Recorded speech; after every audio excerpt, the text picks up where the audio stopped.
entitled Refueling Your Spiritual Joy. Pero bago po tayo magsimula, ay ilang reminders lang po muna. So ayan po, nandiyan na po sa ating screen. Ang una po ay ang ating pong YouTube channel na The Master Teacher BS ay ano na po, road to 1,000 subscribers. So palakpakan natin si Lord. At ngayon po, as of now, 783 subscriber na po siya. So konti na lang po talaga. So please like, share, and subscribe. Also, don't forget to silence your phone sapagkat para ma-avoid po natin ang distraction sa pakikinig. Mag-focus tayo sa salita ng Diyos. Amen? Also, get your pen in your notebook. Very important. Dapat may uwi ka, may baon ka na salita ng Diyos mamaya pag uwi mo. Also, don't forget to invest and invite. Mag-invite po tayo palagi dito po sa ating gawain sapagkat sabi ko nga po nung nakaraang linggo, hindi naman tayo magtatagal dito. Tama ba mga kapatid? So why not give your very best sa ating Panginoon habang narito pa tayo? Amen mga kapatid? After all, pag nagdala ka po, it is a crown. No? Corona mo yan sa Panginoon. It is a reward para sa mga tapat sa Kanya. Amen po? Amen. Also, we have our online worship service. Dalawa po yan. Live po tayo ngayon. 6 p.m. every Wednesday and every Sunday naman po 8 in the morning. Hallelujah. So handa na po ba tayong mag-aral ng salita ng Diyos? Okay. Kung handa na po tayo, upo ng maayos at sabay-sabay po tayong magdeklara ng deklarasyon ng pagpapala. Next po. In 3, 2, 1, go! In Jesus, I am super blessed. I am Macarius. Say it every day. Amen po? Amen. So let's begin. This will be the continuation pa rin po ng ating pag-aaral, but this will be the part number 1 of the lesson entitled Refueling Your Spiritual Joy. Sapagkat nung na-review po namin yung ating mga video sa YouTube, ito po ay may kulang. So babalikan lang po natin ang ilang mga pag-aaral. So, refueling your spiritual joy. What to do when you're running on empty? Ang tanong ay, empty ka na ba? Hello? Ang ibig sabihin po ay, napapagod ka na ba? O kaya ay nanghihina?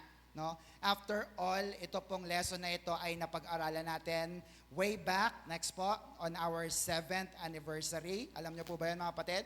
Yung ating pong theme na, Keep On Keeping On. Amen po? So that's our 7th year anniversary. At sa pasimula po ng ating pag-aaral, isang tanong po ang iniwan sa atin. Ikaw ba ay empty na o ikaw ay punong-puno pa? Sino po sa inyo ang punong-puno pa? Taas nga kamay. Yan. Sapagkat palapakan natin si Lord. Sapagkat marami pong mga Kristiyano ngayon ang naglilingkod, tumatakbo ng buong lakas, buong husay. Sila'y masayang-masaya sa kanilang paglilingkod sa Panginoon. At ang iba naman, para pong kinakaladkad na lang ang sarili papunta sa church. Ba't ka pupunta sa church? Kasi sabi ni Pastor, pupunta ako eh. No? Samantalang iba, masayang-masaya po sila. Alin kayo sa dalawa? Masayang-masaya po ba kayo? Pumalakpak nga po ang masaya na nagpunta rito. Hindi napipilitan. Amen mga kapatid? So kung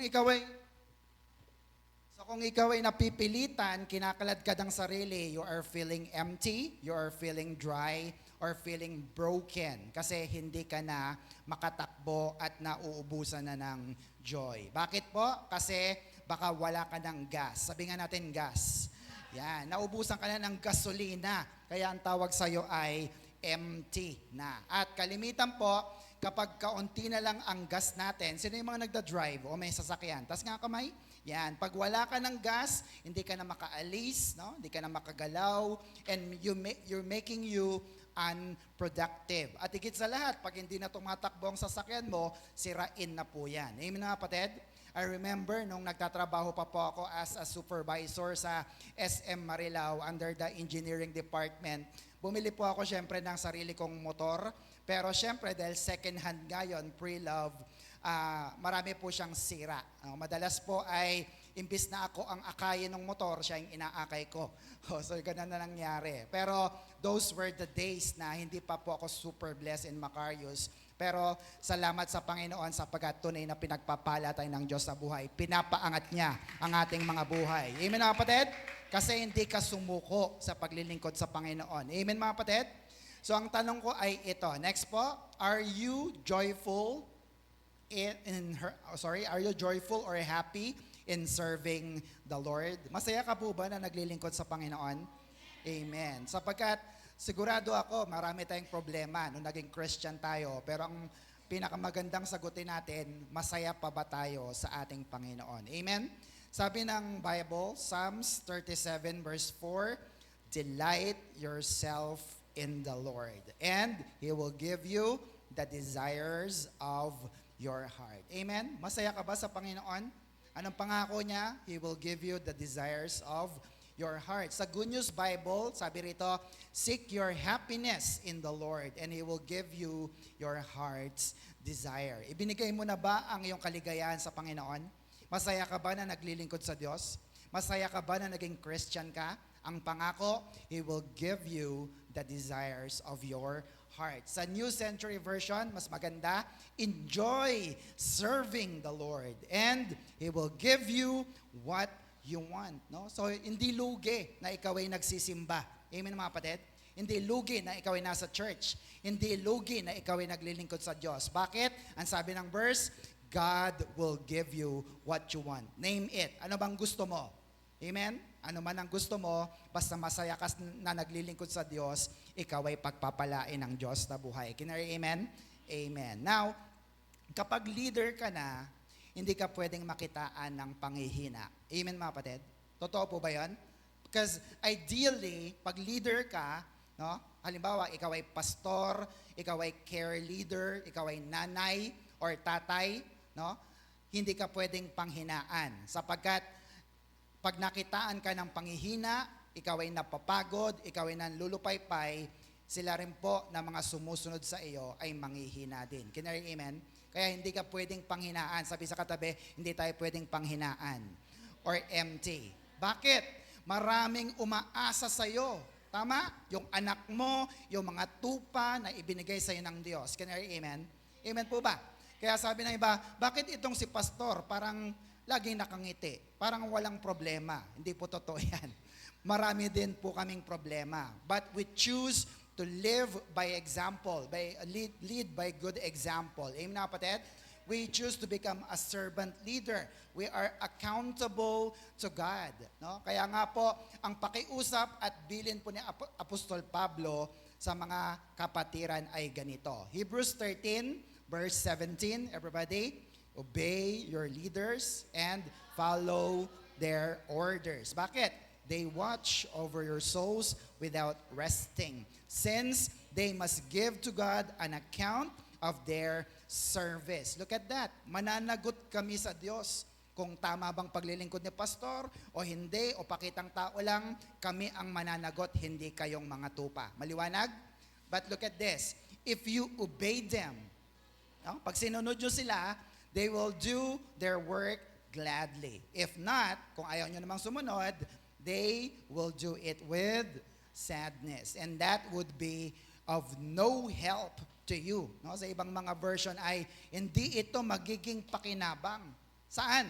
Sa bawat isa sa atin. Sapagkat isa po sa nagpapa-empty ng isa pong pastor o ng isang care leader ay kapag hindi siya sinusunod. Tama ba mga kapatid? O kaya hindi siya iginagalang. Kaya hindi po ito pakinabang sa atin kung magpapahirapan tayo sa isa't isa. Is that clear? Amen. So obey your leaders. Also, sabi rito, next, the pastor takes care of the sheep. Tama ba? Yes. But who will take care of the pastor? Sino po kaya? Hello? Kung ang magulang inaalagaan niya ang kanyang mga anak, sino naman ang mag-aalaga sa magulang? Yung mga anak din. Tama ba mga kapatid? In the same way, kung ang pastor inaalagaan ng mga tupa, ang mga tupa rin naman ay dapat nagbibigay ng pag-aalaga sa kanilang pastor. Bakit? Ang tupa ay nagbibigay ng pagkain, ng meat, ng milk, ng wool of coat, or a company kasama niya para siya po ay maging masaya. Are you with me mga kapatid? Amen. So what does the Bible say about taking care of our pastor? Gusto niyo po bang alagaan ang inyong mga pastor? Ibig sabihin di ba, sila naman ay wala nang hanap buhay pero sila ay naglilingkod sa Panginoon. Amen. Ano ang dapat gawin 1 Corinthians 9 to 10. Everybody, it is written in the law of Moses, when an ox is working in the grain, do not cover its mouth to keep it from eating. When God said this was what he was thinking when God said this, was he thinking about the oxen? Iniisip ba ng Diyos yung baka? Ang sagot ay no. Then, he was really talking about us, mga tupa. Meaning, pakainin mo naman yung baka na ginagamit ninyo sa pag-aararo. Can you hear amen? Bigyan mo sila ng share o ng parte. Are you with me, mga kapatid? Amen po ba? Kayo ba yung merong mga alagang baka o kaya kalabaw? Diba? Pinapakain nyo ba yung kalabaw nyo? O araro lang ng araro? O, diba? Pakainin din. Sabi sa katabi, pakainin mo rin. Tama, mga kapatid? Amen. Sabi pa ng 1 Timothy 5:17, look at this. Give a bonus to leaders who do good job, especially the ones who work hard at preaching and teaching. No? Sapagkat ang ating mga lingkod ng Diyos, wala naman niya sa kumpanya. Sino magbibigay sa kanila ng bonus? Si Lord. Tama ba? Kayo ba? Willing ba kayong magbigay ng bonus sa mga pastor nyo? Kayo po ang bahala. Amen mga kapatid? Amen. Kailan ba nagbibigay ng bonus? 13-month pay. No? Pagkatapos ng buong taon. Are you still with me, mga kapatid? So may time ka pa para mag-ipon. Are you with me? Amen. Kung gusto nyo lang naman, sabi sa katabi, kung gusto mo lang naman. Hindi pinipilit. Amen, mga kapatid? Pero tingnan nyo po ito, nasa baba, sa Century Contemporary English Version. Church leaders who do their job well deserve what?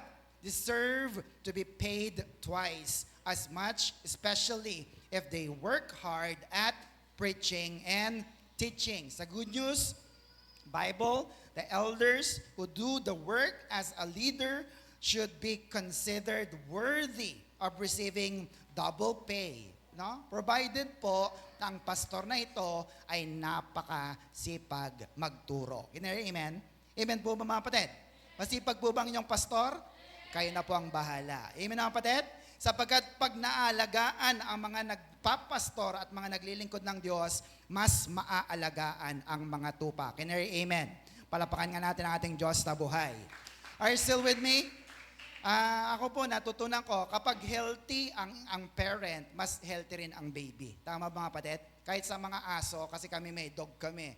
Noong una, nanganak siya, namatay kaagad. Pangalawa, namatay pa rin kasi hindi namin siya binavitamins. Pero nung pangatlo na, nakabuhay naman. Amen mga kapatid?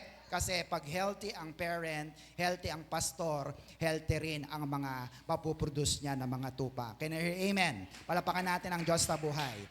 Kaya lang, syempre, pag napabayaan ninyo ang inyong pastor, baka maisipan niya na mag-abon na lang o kaya mag-online selling, ang ititinda ay ang Pampangas Best. No? Ang maganda sana habang nag-online selling, nagmamine yung mga membro para ubos agad. No?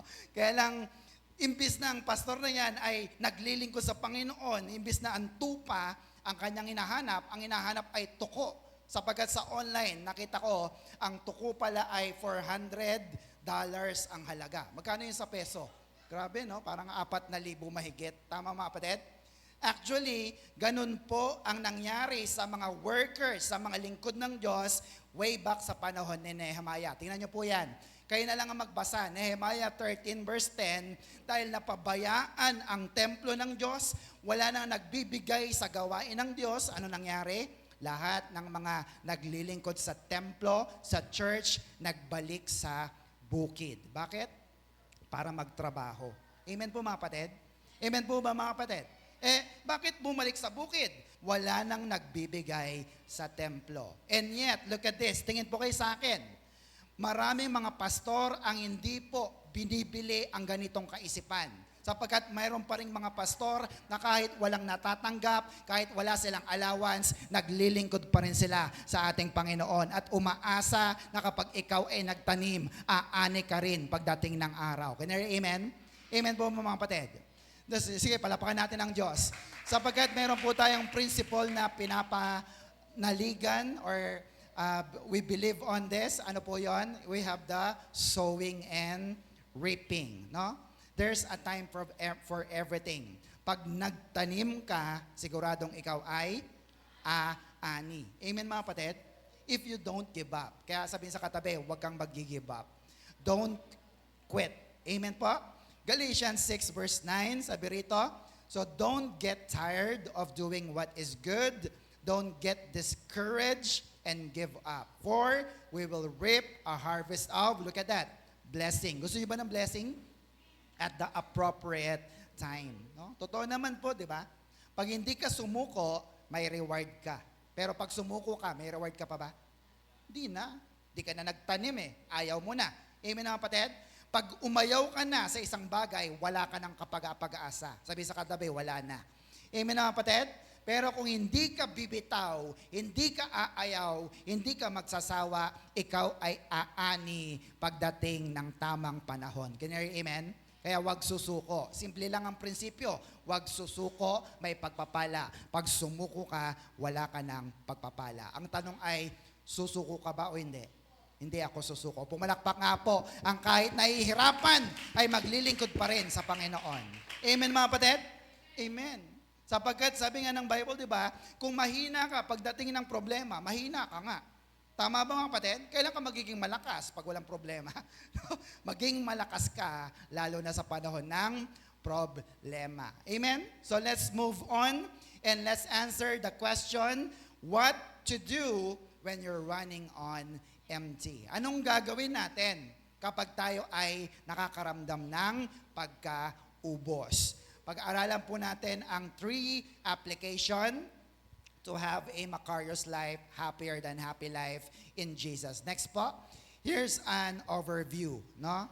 So, papakita ko lang po sa inyo yung overview ng ating tatakbuing lesson. Number 1 is, next po, the first part is understand your personal emptiness. No? You must recognize your personal emptiness. Nangihina ka ba? Lagi ka bang malakas? Hindi. Nangihina ka ba? You need to recognize that. Number 2 is, remember God's greatness. So we must renew our perspective on God's greatness. Malaki bang Diyos mo? Malaki bang problema mo? Anong mas malaki, yung problema mo o yung Diyos mo? Ang Diyos. Kahit malaking problema, ang lesson na yan, ang thesis niya, kahit malaking problema, pag inilapit sa napakalaking Diyos, lumiliit yung problema. Can you hear amen? Amen. Kaya lumapit ka sa Diyos. Ang ikatlong part ay, look at this, live under the blessing of God. You need to re-experience the fullness of life. Dapat lumapit ka doon sa blessing ng Diyos. Amen mga kapatid? Under His blessing. So you can live a beautiful and happier than happy life kahit nasa mundo ka pa. Can you hear amen? Amen. So, isa-isahin po natin ito para makita po natin ang magandang gawain o gagawin pag naubusan na tayo ng gasolina, pag-asa or joy sa ating Panginoon. Are you ready mga kapatid? Amen. Now, sa pag-aaral natin, para mas maintindihan natin, ang Bible, kagaya ni Jesus, gumagamit ng parable. Sabi mo nga parable. Yan. At dito po, para mas maintindihan natin yung emptiness, ikukumpara ito sa mga, yan, next po, sasakyan. Amen. Sino sa inyo may mga sasakyan? Amen? No? Sino sa inyo may mga motor? Taas ang kamay? O, kung wala kayong sasakyan, wala kayong motor, sinong meron nito? Yung kulay puti? Gasol. Taas nga kamay? Di ba ang sakit din sa bangs pagka madaling maubos ang gasol? Tama ba mga kapatid? Amen. Now, anong gagawin natin kapag madalas na maubusan ng gasolina, ang laman ng ang ating mga tangke, no? Anong gagawin natin? Dapat po ay malaman natin ang gagawin. Bakit? Kapag ang isang sasakyan ay nakagarahe lang yan, unti-unti ang masisira. Amen mga kapatid? At kapag nasisira na yan, unti-unti ring bibigat yung ating bulsa sapagkat lagi mong ipapagawa at pati ang pasensya mo ay umiiksi na rin. Amen? So, bago pa tayo tuluyang masiraan ng ating sasakyan, alamin natin ang mga pwedeng gawin para hindi tayo matuyuan ng langis at ng gasolina. Or we call that, next po, spiritual dryness. Sabi nga natin, spiritual dryness. Amen mga kapatid? Ang isang balon, kapag ito'y tuyong-tuyo na, wala ka nang makukuha na tubig. Amen mga kapatid? At kung may makuha ka man, ano yung makukuha mo? May burak, may latak, maruming-marumi, at may kitikiti. Anong ibig sabihin? Walang pakinabang. Amen? Kaya dapat hindi mo hinahayaan na matuyuan ang iyong sarili. Do you understand that mga kapatid? Are you still with me? Amen. So, part number 1. Amen. Ano po yan? Understand your personal emptiness. Amen? So, dapat makita mo na ikaw ay nang hihina rin. Amen po? Amen po ba? Sa isang sasakyan, doon sa kanyang dashboard, kapag nakikita mong may mga pumupula na dyan, ibig sabihin nun, empty. Sabihin mo nga, empty. Yan, empty signal po yan. At pag nakikita mo yung empty, halimbawa yung gasolina, kinakabahan ka ba? Grabe, bakit? Kasi gastos na naman yan at napakataas ng gasolina. Tama ba mga kapatid? So we must recognize that personal emptiness para tayo po hindi matuyuan. Letter A. Everybody, ano po yon? Your spiritual tank leaks. Isa pa nga po, your spiritual tank leaks. Ibig sabihin po, may tagas. Sabihin mo nga may tagas ang iyong tangke. Amen mga kapatid? At kahit maliit na butas yan, maglilik po yan. Amen mga kapatid? Ano po bang ibig sabihin ng leak? Next po, ang leak po means unforgiving spirit, unconfessed sin, at ito po ay nakukuha kapag ikaw ay spiritually broken. Basag ka. No? May tagas ang iyong tangke, may lamat ang iyong puso, kaya lagi kang tinatamad, lagi kang malungkutin, napapagod ka na sa pagpunta sa church. Amen mga kapatid? Are you still with me? Amen po ba? Tandaan nyo po, ang brokenness ay nasa kaluluwa, not in the spirit. Sapagkat ang spirit natin, perfect yan. Binigay ng Diyos yan at ng Holy Spirit. Amen mga kapatid? When you are broken, something is broken in you, and that is your soul. It is the mind, your emotion, and your will. Can you hear amen? Amen po ba? Maaaring sa iba, okay lang po na hindi nila pinapansin. May maliit na tagas, okay lang yan. May maliit na brokenness, tinatamad minsan, okay lang yan. Pero sabi ng isang quotation, every drop counts. Tama ba mga kapatid? Amen ma? Bawat patak ay mahalaga, kaya dapat bantayan. Sabi sa katabi, bantayan. No? Pag-ingatan mo yan. Baka hindi mo namamalayan, kahit pakunti-kunti yan, di ba? Ubus na pala. Tama mga kapatid? At sabi pa dyan sa katabi, once you carry your own water, you will learn the value of every drop. So every cent counts. Hindi ka dapat gastador, ipunin mo ang iyong pinaghirapan. Can you hear amen? Amen. Sabi po ni Benjamin Franklin, isa pong US President, a small leak can sink a great ship. Ulitin ko, a small leak can sink a great ship. Can you hear amen? Amen po ba mga kapatid? So, we're not talking about sailing. We're talking about your life, yung buhay mo, yung attitude mo, yung character mo. Bakit? Walang maliit na hindi nakakapuwing. Tama ba mga kapatid? Alam na alam yan ng mga nagko-contact lens. Sino sa inyo nagko-contact lens? Kahit maliit na likabok lang yan na pumasok sa mata mo, maiirita ang iyong mata, sigurado. Amen mga kapatid? Ang isang maliit na langaw ay kayang panisin ang isang buong ulam. Tama ba mga kapatid? Amen mga kapatid? So, you must watch out for small little things in your life. Amen mga kapatid? Amen po ba? Ano pang ibang mga maliliit na pwede mong pansinin? Be careful, be aware of little expenses. Amen mga kapatid? Yung mga, okay lang yan, maliit lang yan. Labas ka ng labas, gasta ka ng gasta, and eventually, nakita mo, wala na palang laman ang iyong wallet. Can you hear amen? That will cause significant losses sa iyong business, sa iyong buhay, sa iyong relationship, kasi pag-aawayan ninyo pag wala ka ng pera. Can you hear amen? Are you still with me? Amen. Now, let's answer the question next. How a simple leak can cause major damages? No? Paano nga po ba nakakasira ang isang maliit na butas? Amen po ba? Talaga nga bang may malaking epekto ang kahit maliit na tagas sa isang tangke? May epekto po ba mga kapatid? Yes. Number one is, kapag ang isang makina or ang engine, kapag may tagas ang kanyang langis, it can lead to major damages. No? Madali ang masisira ang makina mo, ang radiator mo, ang air conditioning system mo, at pagkatapos yan, pag uminit yan ng sobra, it can cause fire. No? Safety naman ng mga nakasakay ang nakasalalay po dyan. Amen mga kapatid? So saan ang galing? Sa isang maliit na tagas na pwede mong ikamatay at ikapahamak. Amen? Amen po ba mga kapatid? Gaya po ng motor ko dati, no? Na dati po, kahit na ipamigay mo na, walang tatanggap kasi nagbabackflow ang kanyang gasolina. Tumatapon yung kanyang gas kaya nalulunod po yung makina. And the same time, kapag may leak yung tangke mo, kahit na bumiyahe ka ng nagpagkalayo-layo, hindi ka rin makakarating kasi may tagas nga ang iyong sasakyan. Mauubusan ka rin kagad. Can you amen? Amen po ba? Ang tanong ko ay ito, may leak ba, may tagas ba ang iyong makina?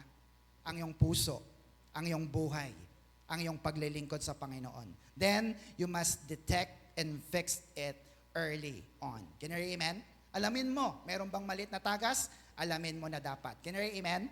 Amen. Next illustration is, pakipindot po, yung maliit po na pipe leak, no? sa ating mga tubo. No? It can cause serious damage kapag ang isang tubo ay merong leak. No?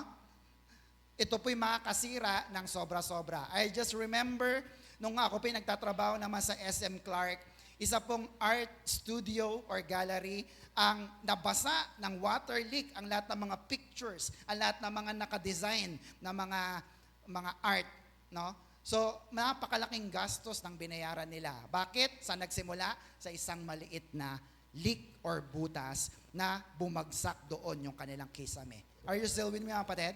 Amen po ba? Pag may leak, it is also hazardous to your health kasi it can cause molds. Magkakaroon ng lumot, masisira ang tubig, at hindi mo ito mapapakinabangan. Also, structural damage as well. Ito pong pinakamadaling illustration pa. Sino po sa inyo ang may mineral water na galon? Yan, taas nga kamay. Ayan. Di ba? Kahit yung galon ng tubig na yan, pag mayroong maliit na butas, iwan mo yan ng gabi. Tapos kinabukasan, pagtingin mo, wala nang laman o meron pa. Wala na po. Amen na kapatid? Napakamahal pa naman ng mineral water ngayon. Magkano isang galon? 20 ba? 25. Mahal pa rin yan. Can you amen? Saan nanggaling? Sa isang maliit na leak or butas. Do you get that mga kapatid? Kahit mapakaliit, kayang masira ang iyong buhay pag hindi mo ito pinansin. Can you amen? Amen. An old adage says, next po, ayan, sabi ng isang kasabihan, na matandang kasabihan, for want of a nail, a shoe was lost. For want of a shoe, the horse was lost.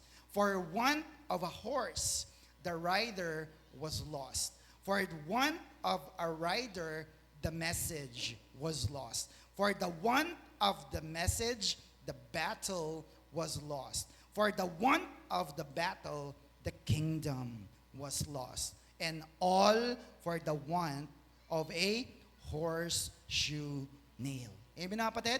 Nawala ang kaharian, nawasak ang kanilang kaharian. Bakit? Saan nanggaling? Sa isang maliit lang na pagnanais sa pako ng kabayo. Can you hear amen? Amen na mga kapatid? Are you still with me? Kaya buong kaharian mo pwedeng mawasak kung hindi mo papansinin ang maliit na bagay na nawawala sa iyo. Are you still with me? Amen. Next, letter B. Mabilis lang po tayo. Letter B is, everybody, you have put the pedal to the metal. No? Ang ibig sabihin po nito, sagad na. Sabihin mo nga, sagad na. Ang tapak mo doon sa gasolina, sabi, a pedal to the metal, yung apak mo ay sumasagad na doon sa flooring ng gasolina mo. Amen mga kapatid? Amen po ba? Ibig sabihin, silinyador ka ng silinyador, kaya ubos agad ang gas. Hindi ka nagmiminor. No? Marami pong mga ganyang driver. Amen mga kapatid? Amen. Sinasagad mo ang iyong sarili. Oo ka ng oo sa lahat ng mga bagay. Pwede ka bang mag-pray? Opo. Pwede ka bang magpakanta? Opo. Pagdating ng hapon, wala na. Kasi lahat inoohan niya. Can you hear amen? Amen po mga kapatid. You should choose your battle wisely. Amen mga kapatid? Huwag kang lagi nagmamadali. Hindi ka na nagpapahinga. Dapat po mayroong puwang sa'yo na hindi masagad ang iyong makina. Amen mga kapatid? Or else pag nasagad ang makina, titirik po yan. Are you still with me mga kapatid? Naranasan nyo na ba minsan nakatirik na kayo? Kasi sagad na at pagod na pagod na. Ang tawag natin doon ay next, spiritual burnout. Sabi nga natin, next po, spiritual burnout. No? Nasagad na si brother, nasagad na si sister, nasagad na si pastor, kaya ayaw na niyang umusad or lumakad. Amen mga kapatid? Andiyan pa po ba kayo? At kapag nasiraan na ng makina, masisira na rin ang battery. No? Kasi hindi na ito magkakarga or magcha-charge. Kaya isa na lang ang dapat mong bantayan. Sa iyong sasakyan, bantayan mo rin ang iyong baterya. Sabi nga natin baterya. Amen mga kapatid? Amen po ba? No, kapag ang iyong battery ay hindi na kumakarga, ipa-charge mo na yan. Yan ang dahilan kung bakit umaatin pa rin kayo ng Wednesday. Sabi ng iba, Pastor, may linggo na tayo, may Wednesday ulit? Babalik ko sa iyong tanong. Ilang beses kang mag-charge ng iyong cellphone? Linggo lang ba? Linggo lang po ba? Araw-araw. Tama ba mga kapatid? Kaya salamat sapagkat narito ka ngayon, palapakan natin ng Diyos, na ikaw ay nagpapa-charge ng iyong baterya sa Panginoon. Can I hear amen? Amen po ba mga kapatid?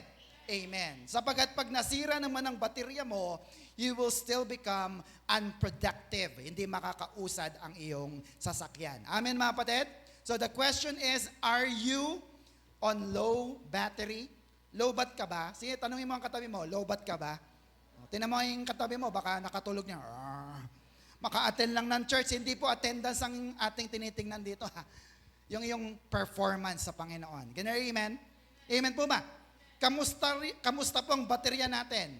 No? Sabi sa katabi, mag-recharge ka sa ating Panginoon. Palapakan natin ating Diyos na buhay. Are you still with me mga kapatid? Kaya mamaya po magpe-pray po tayo. Amen po mga kapatid? Amen. The best example para makarelate tayo sa pag-charge ay ang ating cellphone. Amen mga kapatid? Pag nakita mo yung battery mo ay namumula-mula na, no? Anong gagawin mo? Mag-charge ka ng iyong cellphone. Amen po ba mga kapatid? Amen. Bakit? Pag konti na lang ang power ng iyong baterya, konti lang din ang pwede mong magawa. Do you see that mga kapatid? Kaya pala si sister, si brother, pag nagpakanta, parang lobat na lobat, konti na lang na ibibigay niya, konti na lang nagagawa niya, lobat pala. Are you still with me mga kapatid? Sabihin natin sa katabi natin, mag-charge ka, mag-recharge ka sa ating Panginoon. Shout amen. Palapakan natin ang Diyos na buhay. Are you still with me mga kapatid? Now, tatanungin ko kayo, pag nag-charge kayo, yung charger nyo ba ang lumalapit sa inyo o kayo ang lumalapit sa charger? Sino sa inyo ang lumalapit ang charger nila? Pakitaas ang kamay. Ganon din. Amen mga kapatid? Ikaw ang lumapit. Ikaw ang pumunta sa Lord. Ikaw ang pumunta sa church para ikaw ay mag-recharge. Shout amen. Kaya sabi sa katabi, mag-church ka. Hindi lang linggo, kundi pati Wednesday. Shout amen. Palapakan natin ang Diyos na buhay. Are you still with me mga kapatid? Oh? Araw-araw nagtatrabaho ka, araw-araw lagi kang problemado, no? Ang daming demand ng pamilya mo, ang daming demand ng katrabaho mo, ng mga boss mo, yung negosyo mo, ang daming iniintindi. Wow, madidrain ka talaga kapatid. Kaya pag na-drain ka na, umaten ka ng Wednesday midweek service at magsimba ka rin ng linggo para ikaw ay ma-recharge sa ating Panginoon. Shout amen. Palapakan natin ang Diyos na buhay. Don't be a low-bat Christian. Can you hear amen? Amen. Now, the 1 million question, dito tayo magtatapos. Ano ang gagawin kapag low-bat ka na? How to recharge your spiritual battery? Alam niyo po bang gagawin? Sabi sa katabi, bumalik ka. Next Wednesday, pag-aaralan po natin ito. Can you hear amen? Sige, palapakan natin ang Diyos na buhay. So, our Macarius challenge is, next po, replenish your spiritual battery. Replenish your spiritual life regularly. Sige nga po, tayong lahat mga kapatid. Ano po ulit ang ating Macarius Challenge? Replenish your spiritual life regularly. Amen mga kapatid? Dapat po, huwag kang umabsent para lagi kang mapo-full charge sa buong linggo. Full tank ang iyong gasolina kasi ang Diyos ang laging magpupuno sa iyo ng kalakasan. Can you hear amen? Amen. Let's pray. Panginoon, salamat po sapagkat tunay na mabuti ka sa amin. Thank you for this wonderful lesson that we have started, that we will always refuel our spiritual joy. And we are now aware, Panginoon, alam namin nangihina kami. Kahit minsan feeling namin Superman kami, feeling namin Wonder Woman kami, feeling namin napakalakas namin. Hindi pala. Nangihina din kami at some point. And Lord, thank you for making us your children. Sapagkat sa oras na ito, dahil anak mo na kami, hindi mo kami iiwan. Hindi mo kami pababayaan. At sa oras na kami lumapit sa iyo, kapag kami nangihina, kapag kami nanlulupaypay, kapag kami naging empty o nauubusan, nariyan ka para punuin kami ng kalakasan, ng pagpapala ng iyong biyaya sa aming buhay. Lord, salamat po sa lahat ng kapatid na naririto. Patuloy mo po silang busugin ng iyong salita. Patuloy mo po silang punuin ng iyong presensya. Ibagsak mo po ang lahat ng pagpapala sa kanilang buhay at sa kanilang pamilya, trabaho at negosyo. Kagalingan, kalakasan ay patuloy na lang maranasan upang ang isipin na lang nila ay maglingkod, magpuri at maglingkod sa iyo habang sila'y nabubuhay. Salamat po ng marami. Ito po ang aming samot panalangin in Jesus' name. And everybody say, Amen. Palapakan po natin ang Diyos. May natutunan po ba kayo? What is our Macarius Challenge? Replenish your spiritual life regularly. To God be all the glory. Sige po, makakaupo na tayo.